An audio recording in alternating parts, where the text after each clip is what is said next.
নমস্কার, রাই বাংলা থেকে আমি শুভাশিস। আপনারা জানেন গতকাল পরিচালক অনিক দত্তের অস্বাভাবিক মৃত্যু হয়েছে। এই মৃত্যুকে ঘিরে নানা প্রশ্ন মানুষের মধ্যে তৈরি হয়েছে। সেই প্রশ্ন আসা স্বাভাবিক। সেই প্রশ্ন নিয়ে আমাদের কিছু বলার নেই, কারণ পুলিশ তার তদন্ত করছে। দুপুরে এই ঘটনার 1টা নাগাদ এই ঘটনা ঘটে বলে জানা যাচ্ছে যে তিনি হিন্দুস্তান পার্কের নিজের বাড়ি থেকে সেই ফ্ল্যাটে আসেন। সেখানে তার ছাদ থেকে তিনি পড়ে যান বা কিছু একটা ঘটে, নিচে সরাসরি সেখানে ঢাকুরিয়ায় এক বেসরকারি হাসপাতালে ভর্তি করা হয় এবং মৃত বলে ঘোষণা করে। অনিক দত্ত বামপন্থী রাজনীতিতে বিশ্বাস করতেন এবং এটা নিয়ে তার কাছে কোনো দ্বিধাদ্বন্দ্ব ছিল না। তিনি কোনো লুকোচুপি করতেন না, সটান বলে দিতেন। আপনারা তার এই প্রতিবাদ তার কাছে ছিল তার সহজাত। কারণ ভূতের ভবিষ্যৎ তিনি যে পরিচালনা, কারণ ভূতের ভবিষ্যৎ যে ফিল্ম তিনি পরিচালনা করেছিলেন, সেই ফিল্ম আমাদের বাংলা সংস্কৃতির জগতে এক আলোড়ন সৃষ্টি করেছিলেন যে কিভাবে তিনি প্রতিবাদ করেছিলেন। আমরা সত্যজিৎ রায়ের পরে পরে তার নাম স্মরণ করছিলাম যে এই ধরনের একটা স্যাটায়ার ফিল্ম যে মানুষকে কিভাবে বা ক্ষমতাবানদের বিরুদ্ধে কিভাবে কথা বলে। এই অনিক দত্ত বারে বারেই শিরোনামে এসছেন, কারণ হচ্ছে আপনারা জানেন একবার ফিল্ম ফেস্টিভ্যালে মমতা ব্যানার্জির ছবি চতুর্দিকে, নন্দন চতুর্দিকে শুধু মমতা ব্যানার্জির ছবি ছড়িয়ে দেওয়া হয়েছিল। সেখানে তিনি প্রতিবাদ করেছিলেন যে এরকম মুখ্যমন্ত্রীর ছবি নন্দন চত্বরে ভরে গেছে কেন, যার ফলে যা হওয়ার তাই হয়েছে। শুধু ভূতের ভবিষ্যৎ নয়, ভবিষ্যতের ভূত বা অপরাজিতা বা আরো কিছু তিনি পরিচালনা করেছেন খুব দক্ষতার সাথে। পবিত্র সরকার, ডক্টর পবিত্র সরকার, এই অনেক যার সাথে একসাথে অনেক সময় পায়ে পা দিয়ে পা মিলিয়েছেন, পায়ে হেঁটেছেন প্রতিবাদের রাস্তায়, সেই পবিত্র সরকার কি বলছেন? না, অনেক তো এক হচ্ছে সাধারণ বাঙালি দর্শক হিসেবে তার ছবির আমি গুণমুগ্ধ ছিলাম, যদিও খুব বেশি দেখা হয়নি। ভূতের ভবিষ্যৎ না অপরাজিত দেখেছি, তো ছবির গুণমুগ্ধ, কিন্তু তার সঙ্গে একসঙ্গে পথ হেঁটেছে এটাও বলা যাবে। অর্থাৎ মতামতের দিক থেকে আমরা কাছাকাছি ছিলাম এবং অজস্র মিছিলে, প্রতিবাদ সভা এবং অন্যত্র অনেকের সঙ্গে আমি থেকেছি। অনেক একটু খানিকটা মেজাজটা একটু ছিল, করা ছিল, ফলে তাকে কখনো কখনো সামলাতে হতো। কিন্তু সে যে আমাদের অত্যন্ত প্রিয় মানুষ ছিল তাতে কোনো সন্দেহ নেই। ফলে এটা আমার কাছে একটা অত্যন্ত বড় আঘাত হিসেবে। এটাও ভাবি যে যারা ধরো আমাদের মতো বামপন্থী আমরা যাদের বলি, তাদের ক্ষেত্রে এরকম মানুষ হয় কেন, যে একটা অবসাদগ্রস্ত হয়ে নিজের জীবন সম্বন্ধে এরকম একটা নেতিবাচক সিদ্ধান্ত যাকে বলে সেটা নেওয়া। আমি তো মনে করি যে এটা হওয়ার কথা নয়। যদি সেই ধরনের তাত্ত্বিক বিশ্বাস তার থাকে, পৃথিবীর মানুষ সম্বন্ধে যদি ভালোবাসা থাকে, তাহলে নিজের জীবনটাকে সে আরো মূল্যবান মনে করতে পারত। এইখানে আমার একটা অভিমান যাকে বলে সেইটা আছে। অত্যন্ত ভালোবাসার মানুষ ছিল, আর চলে যাওয়াতে আর আমার যে বয়স তাতে আমাকে এই ধরনের সংবাদ, আমার যে বয়স অনেক ছোট যারা, তারা চলে যাচ্ছে, স্বাভাবিকভাবে চলে যাচ্ছে, আর এরকম অঘটনের ফলে চলে যাচ্ছে, এইগুলো আমাকে সহ্য করতে হবে, সেটা আমি ধরেই নিয়েছি। আরো দেখে নেব সিপিআইএম নেতা শতরূপ ঘোষ, তার বক্তব্য। আমার মনে আছে অনিক দত্ত যেদিন ওই হঠাৎ করে, এটা কেউ জানতো না, কেউ এটা আশা করেনি, মানে কেউ প্রস্তুত ছিল না এরকম একটা ঘটনা ঘটবে। ফিল্ম ফেস্টিভ্যাল চলার সময় হঠাৎ করে অনিক দত্ত একদিন ফিল্ম ফেস্টিভ্যালের একটা সেমিনারেই বলে দিলেন যে পৃথিবীর আর কোথাও এই জিনিস হয় না যে আমাদের পশ্চিমবাংলায় হয়, ফিল্ম ফেস্টিভ্যালে মুখ্যমন্ত্রীর এতগুলো ছবি। তো সেই সময় মঞ্চে বসে, আমি কারোর নাম করতে চাই না, সেটা হয়তো এখন সেই অবকাশ নয়, কিন্তু অনেক স্বনামধন্য তথাকথিত পরিচালকও সেই সময় বলেছিলেন, তারা একটু অস্বস্তিতে পড়ে গেছিলেন যে না না আবার এইসব কেন, সরকারকে চটিয়ে দেওয়া হচ্ছে কেন। তা আমার মনে আছে তখন অনিক দত্তকে অনেকে প্রশ্ন করেছিলেন যে এর ফলে আপনি এই যে মুখ্যমন্ত্রীকে নিয়ে, তৎকালীন মুখ্যমন্ত্রী তাকে নিয়ে আপনি সেই কথাটা বললেন, এরকম চ্যালেঞ্জ করলেন, এরপরে আপনার কোনো অসুবিধা হবে না কাজ করতে পশ্চিমবাংলায়? আমার এখনো মনে আছে অনিক দত্তর উত্তরটা, উনি বলেছিলেন যে কেউ কেউ মাথা নিচু করে মার্সিডিজ চড়ে আর কেউ কেউ মাথা উঁচু করে মারুতি গাড়ি চড়ে। দরকার হলে আমি সারা জীবন মাথা উঁচু রেখে মারুতি গাড়ি চলবো, রিক্সা চলবো, তাও ভালো, আমার মাথা নিচু করে মার্সিডিজ চড়ার দরকার নেই।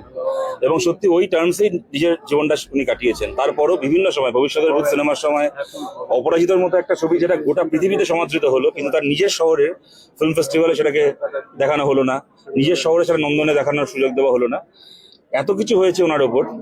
এরকম ঘটনা ঘটেছে, আপনারা জানেন গত লোকসভা ভোটের দিন ওনার নামে ওখানকার লোকাল পাড়ার তৃণমূলের কিছু লোকজন থানায় এফআইআর করে থেকে শুরু করে, যাই হোক এখন হয়তো এগুলোকে নিয়ে আলোচনা করার সময় না, কিন্তু আমি এইটা বলছি যে এত রকম ভাবে চাপ দেওয়ার চেষ্টা হয়েছিল, এত কিছু হয়েছিল, কিন্তু কখনো একটা দিনের জন্য কখনো কম্প্রোমাইজ করেননি।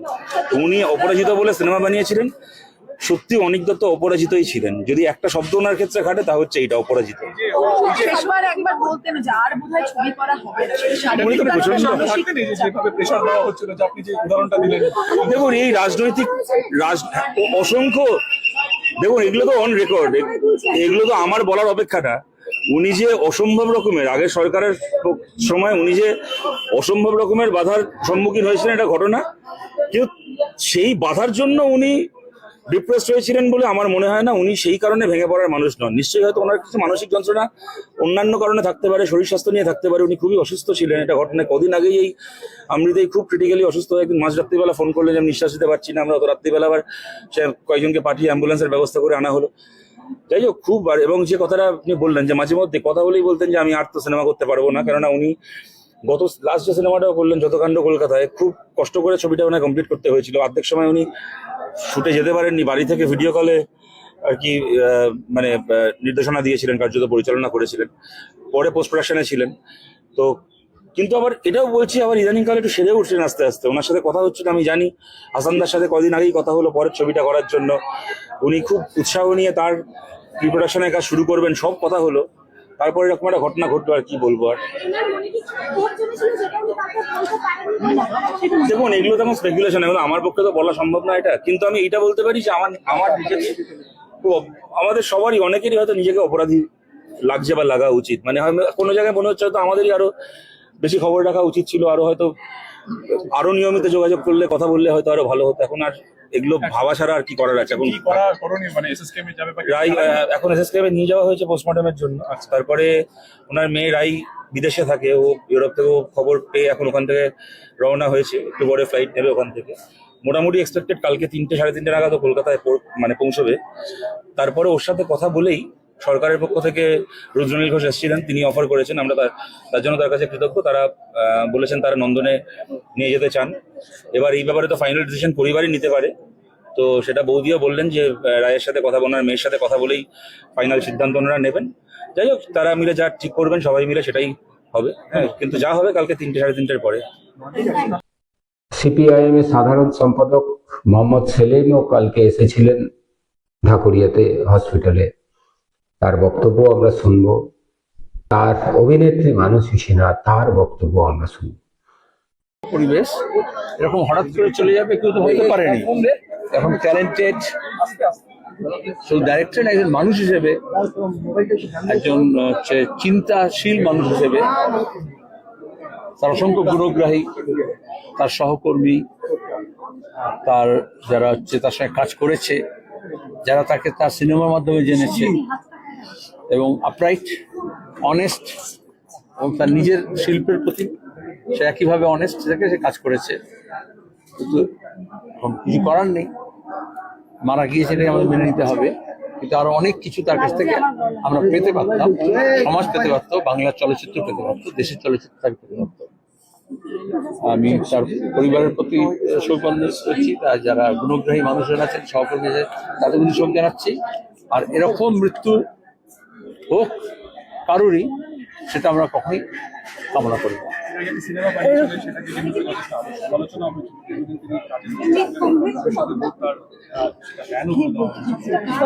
যারা বাধা দিয়েছিল, যারা রিলিজ করতে দেয়নি, যারা ক্রিয়েটিভ আর্টকে মেরে ফেলতে চেয়েছিল বাংলায়, তারা এটা থেকে শিক্ষা নেবে এবং ভূতের ভবিষ্যৎ শুধু নয়, ভবিষ্যতে তাদেরকে এই ভূত তাড়া করবে।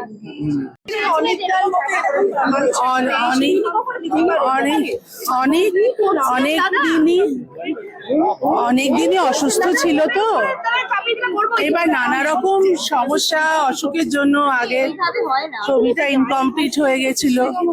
ওর ছবি নতুন কাজ শুরু করার কথা ছিল, জন্মদিনের দিন ওর সঙ্গে আমার কথাও হয়েছে, জন্মদিনের দিন রাত্রিরে। তখন বললো আমি নতুন কাজ শুরু করছি, তাই নিয়ে কত ভালো ভালো কথা হলো। এইরকম যে কাণ্ড হয়ে যাবে তা তো বুঝতে পারিনি। মেনে নিতে হবে, কিছু তো করার নেই। এখন ওকে নিয়ে গেছে পোস্টমর্টমের জন্য। কোনোভাবে কি বুঝতে পেরেছিলেন যে এরকম হতে পারে? না ভাই, ও অনেক শক্ত মনের, নানা রকম সমস্যা সবার জীবনে থাকে, তাই জন্য এত বড় সিদ্ধান্ত নেবে বুঝতেই পারি। থ্যাংক ইউ মানুষ। সাধারণ সম্পাদক মোহাম্মদ সেলিমও কালকে এসেছিলেন ঢাকুরিয়াতে হসপিটালে, তার বক্তব্য আমরা শুনব। মানসী সিনহা, তার অভিনেত্রী মানসী সিনহা, তার বক্তব্য আমরা শুনব। আজ নন্দনে 4টের সময় তার পোস্টমর্টম হয়ে যাওয়ার পর তার দেহ শায়িত থাকবে কিছুক্ষণের জন্য, তারপর কেওড়াতলা শ্মশানে দাহ করা হবে। আপনারা ভালো থাকবেন, ভালো থাকার চেষ্টা করুন। এই সময় বড় অস্থির সময়, এই সময় বড় মানুষকে বিব্রত করে। আসুন আমরা হিংসা নয়, সম্প্রীতির লক্ষ্যে আমরা মানুষে ভেদাভেদ ভুলে, আজকে একটা কথা না বললেই নয়, আমরা যদি হিংসাত্মক জমি তৈরি করি, সেই হিংসার আগুনে কিন্তু আমাকেও পড়তে হবে। আপনি কেউ বাদ যাব না। আমার উত্তরসূরিকে কি দিয়ে যাব, উত্তরসূরিকে কি শেখাবো, আমাদের যারা ভবিষ্যৎ প্রজন্ম তাদের জন্য কি দিয়ে যাব। আপনারা একটু ভাববেন, হিংসা মানুষকে কখনো শান্তি দিতে পারে না। আমি আমার জীবনের ঘটনা যদি বলি, আপনারা হয়তো খানিকটা ভালো থাকবেন।